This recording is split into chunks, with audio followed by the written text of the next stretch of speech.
भाजपा एक नया सा पिटारा खोल के लेके आती है। अभी देखिए वेट हो रहा था प्रधानमंत्री मोदी जी का, अमेरिका से आ गए हैं और चर्चा अभी भी अरविंद केजरीवाल वाला जो है दिल्ली की जनता को टेस्ट चाहिए। अगर उन्हें ऐसा ही टेस्ट किया होता तो वो दिल्ली की जनता जो है वो अरविंद केजरीवाल को सत्ता में लाती, वो बदलती क्यों? देखिए हाँ, दो चीजें हैं रितेशना जी इसके अंदर। प्रवेश वर्मा क्यों वो दावेदार नहीं हो सकते दिल्ली के मुख्यमंत्री के आप लिए? रितेशना जी बोल रहे हैं दावेदार है। अब नहीं एक सेकंड पहला सवाल पे ही मेरी यहाँ बहस मैंने ऐसी चिढ़वा दी है। मुद्दों पे हम बाद में की जनता उसी मैनिफेस्टो की वजह से बीजेपी को चुनकर लाई है, क्योंकि हमें यहाँ पर चीजें जो है वो एक्स्ट्रा मिल रही है। 2500 वाला जो महिलाओं का है वो मिलेंगे या नहीं, क्योंकि महिलाओं ने पहले 1100 ले लिया है, पर अब 2500 मिलेंगे या नहीं, ये बड़ा सवाल। तो बहुत सारे ऐसे चैलेंजेस हैं जो भारतीय जनता पार्टी को अभी फेस करना है। आपके लिए सीएम चेहरा उनके पास नहीं था, तो इस वजह से देखिए ज्यादा देरी हो रही है, पर सोचने में और भी ज्यादा वक्त मुझे ऐसा लगता है। 27 साल से जो पार्टी सत्ता में नहीं आई हो, तो सोचो कि कितने मुख्यमंत्री के दावेदार होंगे उसके अंदर। शिखा रॉय हो गए, रेखा गुप्ता हो गई, मनजिंदर सिंह सिरसा हो गए और प्रवेश वर्मा हो गए, पर भाजपा इनमें भी देखिए कहीं ना कहीं सस्पेंस दे सकती है, क्या पता ये चेहरे ना हो। एक बात बताए, प्रवेश वर्मा को आप लोग कह रहे हैं, प्रवेश वर्मा को सभी कह रहे हैं कि वो अच्छे दावेदार हैं, बहुत अच्छे दावे, क्योंकि नई दिल्ली सीट से लड़ गए हैं इसलिए। नमस्कार, मैं चिराग आपका स्वागत करता हूं हमारे चैनल द भारत रिपोर्ट में। लेके आए हम जनता की बात जनता के साथ का एपिसोड नंबर 2। हमारे साथ मौजूद हैं जिन्होंने दिल्ली चुनावों में काफी रिपोर्टिंग करी है और आज का सवाल भी यही है, कौन बनेगा दिल्ली का मुख्यमंत्री। इंट्रोड्यूस करवाता हूं हमारे लोगों के साथ। राहुल जी कैसे हैं आप? बहुत बढ़िया, बहुत शानदार, कार्यक्रम भी शानदार जा रहा है हम लोगों का। बिल्कुल ठीक है जी। दूसरी तरफ है हमारे साथ रितेशना जी, कैसे हैं आप? मैं ठीक हूँ बिल्कुल, और मेरे दर्शकों को बहुत बहुत स्वागत है। और बात करते हैं दिल्ली के मुख्यमंत्री पर। तो ये सवाल, अभी चुनाव रिजल्ट भी आ गया है, घोषणा हो गई है, बीजेपी जीत चुकी है, लेकिन कौन होगा दिल्ली का मुख्यमंत्री? पहला आपसे मैं पूछना चाहूंगा, कैसा मुख्यमंत्री आप देखना चाह रहे हैं दिल्ली के लिए, दिल्ली के निवासी होते हुए आप? देखिए, मैं देखना चाह रहा हूँ, ये फर्क नहीं पड़ रहा कि मैं क्या देखना चाह रहा हूँ, देखना जनता क्या चाह रही है, जनता का टेस्ट क्या है। जनता पिछले 10-12 साल से अरविंद केजरीवाल को देख रही थी मुख्यमंत्री के रूप में। उनका टेस्ट एक तरह से देखा जाए तो अरविंद केजरीवाल जैसा लग गया है कि उनको अगर मुख्यमंत्री भी चाहिए तो अरविंद केजरीवाल चाहिए। ऐसा मैं इसलिए कहूंगा कि आप कोई भी ओपिनियन पोल आप देख लीजिए, चैनल पे जब हुआ था, जब चुनाव हुआ भी नहीं था, तो उस ओपिनियन पोल में यही आया था कि सबसे अगर कोई अगर फेमस मुख्यमंत्री है और दिल्ली की जनता अगर किसी को देखना चाह रही तो वो सिर्फ और सिर्फ अरविंद केजरीवाल को देखना चाह रही थी। यानी कि आप एक चीज ये लगा सकते हैं कि अरविंद केजरीवाल जैसे मुख्यमंत्री का ही टेस्ट है, और ये बात भली भांति भाजपा को पता है, भारतीय जनता पार्टी को, कि उसके टेस्ट का ही मुख्यमंत्री कोई ना कोई इनको देना पड़ेगा। बहुत सारे नाम चल रहे हैं, बहुत सारी चर्चाएं चल रही है, लेकिन हम आएंगे, लेकिन अरविंद केजरीवाल जैसे मुख्यमंत्री बनाना अब शायद पॉसिबल नहीं है, क्योंकि अरविंद केजरीवाल जी की सरकार हार चुकी है। इन्होंने कहा है, राहुल जी ने जो बात कही मैं उससे बिल्कुल भी सहमत नहीं हूँ कि अरविंद केजरीवाल वाला जो है दिल्ली की जनता को टेस्ट चाहिए। अगर उन्हें ऐसा ही टेस्ट किया होता तो वो दिल्ली की जनता जो है वो अरविंद केजरीवाल को सत्ता में लाती, वो बदलती क्यों? देखिए दो चीजें हैं रितेशना जी इसके अंदर। पहली चीज ये है कि आपने बोला कि अरविंद केजरीवाल जैसे टेस्ट नहीं चाहिए। मैं ये कहता हूँ कि सरकार को वोट परसेंट कम हुआ, सीट्स कम हुए सरकार की। मैं ये नहीं कहूंगा, ये मानना बिल्कुल गलत है कि मुख्यमंत्री अरविंद केजरीवाल जैसा ना हो, क्योंकि देखिए अरविंद केजरीवाल की कहीं ना कहीं लोकप्रियता थी, ये सब जानते हैं, दर्शक भी जानते हैं और दिल्ली वाले भी जानते हैं कि मुख्यमंत्री के तौर पे, बतौर मुख्यमंत्री अरविंद केजरीवाल की लोकप्रियता में कोई भी कमी नहीं आई थी। लोकप्रियता तो शीला दीक्षित की भी थी, बिल्कुल उनकी भी, उन्होंने भी 15 साल दिल्ली में राज किया। 15 साल वो राज करके गई, पर हराया किसने? अरविंद केजरीवाल ने उनको हराया। पर आप कह रहे हैं कि जनता को अरविंद केजरीवाल की लत लग चुकी है और जनता वही वाला टेस्ट चाहती है। देखिए जनता ने चुना है, अगर बीजेपी सरकार को 48 सीटों से जिताया है तो कहीं ना कहीं अब दिल्ली की जनता चाहती है कि बदलाव हो। देखिए यमुना नदी का मुद्दा है, और यमुना नदी का मुद्दा इस बार देखिए वो तूल पे अभी आएंगे नहीं, लेकिन मेरा पहला एक सेकंड पहला सवाल पे ही मेरी यहाँ बहस मैंने ऐसी चिढ़वा दी है। मुद्दों पे हम बाद में आएंगे, मुद्दों पे वोट पड़ चुके हैं। एक चीज बोलना चाहूंगा कि शीला दीक्षित की लोकप्रियता कम नहीं हुई, उनका देहांत हो गया, स्वर्गवास हो गया। मैं एक बात में मानते हैं, हम सबको मानते हैं, और बहुत बड़ी क्षति है। लेकिन आज की डेट में भी दिल्ली के कण कण में अगर देखा जाए और काम में देखा जाए तो शीला दीक्षित का मॉडल जो है, जो कांग्रेस भी शीला दीक्षित के मॉडल पे ही चुनाव लड़ रही है और मॉडल पे कहीं ना कहीं वो अपनाने की कोशिश करते हैं। तो रितेशना जी, ये बिल्कुल गलत है कि शीला दीक्षित का जो लोकप्रियता है वो कम हुआ है। उसी तरीके से अरविंद केजरीवाल का लोकप्रियता जो है वो अभी भी बरकरार है। अभी जो आपने देखे चेहरे काफी निकल के आए हैं, हम क्वेश्चन बदलते हैं, क्योंकि मेरे को लग रहा है क्वेश्चन में ज्यादा गर्मा गर्मी हो गई है हमारे पहले क्वेश्चन पे ही। जो आप चेहरे देख रहे हैं, अभी बड़े बड़े नाम जो निकल के आ रहे हैं 48 विधायकों में से, उनमें से आपको प्रबल दावेदार कौन लग रहा है मुख्यमंत्री में? मुझे देखिए परवेश वर्मा, क्योंकि उन्होंने दिल्ली के सीएम को हराया, ये बड़ा इनका चेहरा हो सकता है। और मान लीजिए एक हो गए क्या कहते हैं, मनजिंदर सिंह सिरसा और आपका मनोज तिवारी, ये 3 चेहरे मुझे दावेदार लग रहे हैं, इन पर मोहर लग सकती है मुख्यमंत्री के तौर ठीक है, ठीक है, आप बताएं। नहीं, सेम एक बात प्रश्न बताइए मुझे, पहले आप मेरे को बताइए कि क्या लगता है कौन हो सकता है सुनिए, प्रबल सुनिए, दावेदार? भाजपा है। भाजपा ने जब देखा था कि राजस्थान के अंदर किस तरीके से चिट्ठी खोल दिया था और चिट्ठी खोल करके उनका वसुंधरा राजे सिंधिया को बिल्कुल साइड करके और मुख्यमंत्री बना दिया था भजनलाल शर्मा को। इस तरीके से अगर दिल्ली की बात करें हम, तो दिल्ली में एक बात बताएं, परवेश वर्मा को आप लोग कह रहे हैं, परवेश वर्मा को सभी कह रहे हैं कि वो अच्छे दावेदार हैं, बहुत अच्छे दावे, क्योंकि नई दिल्ली सीट से लड़ गए हैं इसलिए दावेदार नहीं हो सकते।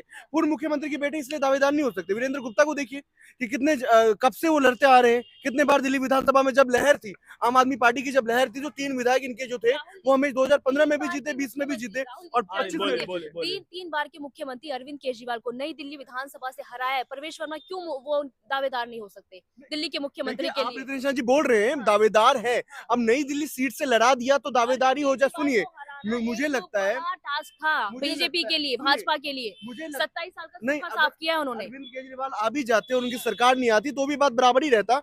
मैं ये कह रहा हूँ कि अरविंद जिस तरीके से जब लहर थी आम आदमी पार्टी की, उसके बावजूद भी जो 3 विधायक भाजपा के थे, वो भाजपा के 3 विधायक बतौर रहे। चाहे आप गोपाल राय की बात कर लीजिए बाबरपुर से, वो मतलब सॉरी वो तो आम आदमी पार्टी के, जो भाजपा के विधायक है वो 3 सीट से, अब जैसे आप मोहन सिंह बिष्ट का देख लीजिए, 5 बार से विधायक थे। ठीक है, मैं 5 बार से विधायक मैं थे, मोहन कंक्लूड सिंह करता हूँ। इन्होंने कहा परवेश वर्मा, आप एग्री नहीं कर रहे कि देखिए, परवेश वर्मा को मैं- सीएम बना देखिए, सकते हैं? भाजपा कुछ भी कर सकती है। मुझे लगता है कि जो पार्टी है, अगर भाजपा को कोई अच्छे से समझता है, बेहतर समझता है, तो भाजपा कुछ भी कर सकती है। भाजपा शायद एक बार के एक टर्म के विधायक को भी वो मुख्यमंत्री बना सकती है। भाजपा कुछ भी कर सकती है, ये परवेश वर्मा के नाम पे। यहाँ पर मैं राहुल से सहमत करूंगी कि भाजपा कुछ भी है। भाजपा एक नया सा पिटारा खोल के लेके आती है। अभी देखिए वेट हो रहा था प्रधानमंत्री मोदी जी का, अमेरिका से आ गए हैं और चर्चा अभी भी सस्पेंस है कि दावेदार कौन होगा और कौन चेहरे निकल कर है। काफी चेहरे निकल कर आ रहे हैं, शिखा रॉय हो गए, रेखा गुप्ता हो गई, मनजिंदर सिंह सिरसा हो गए और परवेश वर्मा हो गए। पर भाजपा इनमें भी देखिए कहीं ना कहीं सस्पेंस दे सकती है, क्या पता ये चेहरे ना हो, कोई और चुना जाए। चलिए, कहीं तो आप दोनों ने सहमति दिखाई कि भाजपा कुछ भी कर सकती है। अगला प्रश्न, इतनी देरी क्यों हो रही है? आतिशी जी ने आज ट्वीट करा है कि भाजपा के पास कोई चेहरा ही नहीं है 48 विधायकों में से। भाई मैं ये इतनी देर मानूंगा, क्यों हो रही है? चिराग में ये मानूंगा कि भाजपा एक ऐसी पार्टी थी और 10 साल से सत्ता में नहीं थे। 10 साल नहीं, 27 साल मान के चलो, और 10 साल तो खैर आम आदमी पार्टी की लहर थी तो सब उसमें नहीं थे। 27 साल में सभी मुख्यमंत्री थे।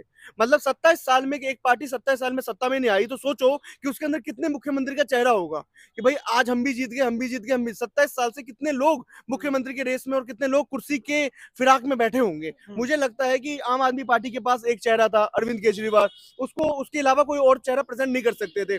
शीला दीक्षित, कांग्रेस के पास शीला दीक्षित का ही चेहरा था उसी तरीके से। लेकिन भाजपा में ऐसा है कि भाजपा में टक्कर सभी दे रहे हैं, भाई मैं बनूंगा मुख्यमंत्री या तो मैं बनूंगा मुख्यमंत्री, मतलब सभी हैं। और भाजपा का ये भी नहीं कह सकते भाजपा करेगी क्या, लेकिन 27 साल से जो पार्टी सत्ता में नहीं आई हो, तो सोचो कि कितने मुख्यमंत्री के दावेदार होंगे उसके अंदर। जी, आप बताएं क्यों देरी हो रही है, क्या लगता है? देखिए देरी इसलिए हो रही है क्योंकि कहीं ना कहीं देखिए मुझे ऐसा लग रहा है भाजपा जो कि बिना, जो कह रहे थे आम आदमी पार्टी वाले कि बिना दूल्हे के वो लोग लड़े, यानी कि कोई सीएम चेहरा उनके पास नहीं था, तो इस वजह से देखिए ज्यादा देरी हो रही है। पर सोचने में और भी ज्यादा वक्त मुझे ऐसा लगता है कि और लगेगा। भी होना कौन चाहिए चेहरा कि जो दिल्ली को संभाल सके। दिल्ली भारत की राजधानी है और बहुत सारे टास्क है यहाँ पर बड़े बड़े।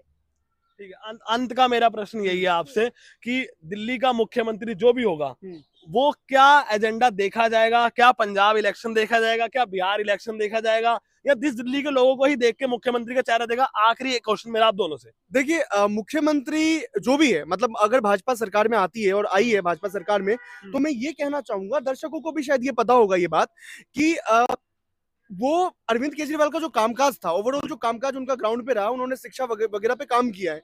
भाजपा के पास ये बहुत बड़ा चैलेंज है कि सबसे पहले वो अपने मैनिफेस्टो, जिसमें 3000 का पेंशन उन्होंने दिया है और जिसमें उन्होंने बीमा दिया है, जितना भी उनका मैनिफेस्टो है उसको पहले धरातल पर लाए। क्योंकि मैनिफेस्टो बना देना बहुत आसान हो जाता है किसी भी पार्टी, चाहे वो आम आदमी हो चाहे कांग्रेस हो, लेकिन उसको धरातल पर लेकर के आना बहुत ज्यादा मुश्किल हो जाता है। सबसे बड़ा चैलेंज ये होगा कि यमुना पर, जिस यमुना पर वो लड़ाई लड़े हैं, जिस यमुना पर सरकार में आए हैं, जिस यमुना को सबसे ज्यादा चुनाव के अंदर केंद्रित रखा गया था, उस यमुना को साफ करे, उस यमुना की सफाई हो। ये सबसे बड़ा चैलेंज। और अभी आप देखिए सफाई तो हो रही है, तो ये सबसे बड़ा चैलेंज है, कुछ चैलेंज के रूप में आ रहा है। मुख्यमंत्री इज नॉट मैंडेटरी, मतलब मुख्यमंत्री इतना ज्यादा वो नहीं है, लेकिन सबसे ज्यादा जरूरी ये है कि जो वो कामकाज करते हुए आए हैं, जो लोगों को एक लत लग गई है, जैसे 200 यूनिट फ्री बिजली की, अब भाजपा ने बोला मैं 300 यूनिट फ्री बिजली दूंगा, तो कम से कम वो जो है उसको कंटिन्यू रखें। लेडीजों का क्या होगा कि लेडीज के लिए जो उन्होंने दावा किया 2500 रुपए देंगे हम, तो उस 2500 का क्या होगा, लेडीज जो बस में जाती है उसका क्या होगा। तो बहुत सारे ऐसे चैलेंजेस हैं जो भारतीय जनता पार्टी को अभी फेस करना है। आपके लिए बिहार और पंजाब चुनाव मायने नहीं रखते, आपके लिए मायने रखता है उनका मैनिफेस्टो पूरा हो। ठीक है, आप बताएं इस पे। देखिए बिल्कुल मैं राहुल की जो बात कही है उनसे बिल्कुल सहमत हूँ कि मैनिफेस्टो जो है दिल्ली की जनता उसी मैनिफेस्टो की वजह से बीजेपी को चुनकर लाई है, क्योंकि हमें यहाँ पर चीजें जो है वो एक्स्ट्रा मिल रही है। अरविंद केजरीवाल 200 यूनिट दे रहे थे, 300 यूनिट, क्योंकि हमें एक्स्ट्रा चाहिए। दिल्ली वालों को हमेशा से एक्स्ट्रा चीजें पसंद होती है, फ्री की चीजें पसंद होती है, तो यही सारे मुद्दे रहेंगे। यमुना का मुद्दा काफी चला और उस पर जो है भारतीय जनता पार्टी ने कहीं ना कहीं वो मुद्दा रखा और उस पर जीती भी। शीश महल का मुद्दा भी था और यमुना की सफाई आप देख रहे हैं कि पहले से चल चुकी है। तो कहीं ना कहीं देखिए दिल्ली की जनता ये तो कर चुकी है तय कि जो मुद्दे होंगे उस पर बातचीत कैबिनेट में क्या कुछ होगी, और 2500 वाला जो महिलाओं का है वो मिलेंगे या नहीं, क्योंकि महिलाओं ने पहले 1100 ले लिया है, पर अब 2500 मिलेंगे या नहीं ये बड़ा सवाल है। ठीक है, धन्यवाद आप दोनों का बहुत बहुत शुक्रिया इस डिबेट में पार्ट लेने के लिए। और अंत में मैं यही कहूंगा कि क्या बीजेपी 48 विधायकों में से कोई मुख्यमंत्री का चेहरा देगी, या ऐसा कोई वो कहते हैं ना फास्ट बॉल फेंक के मारेगी जिससे सारे ही दिल्ली वाले बोल्ड हो जाएंगे और ऐसा मुख्यमंत्री का चेहरा सामने आएगा जो सोच भी नहीं सकते। ये अब हम नहीं सोचेंगे, ये दर्शक कमेंट में सोचेंगे। तो आपने अभी तक देखा, धन्यवाद। मैं चिराग।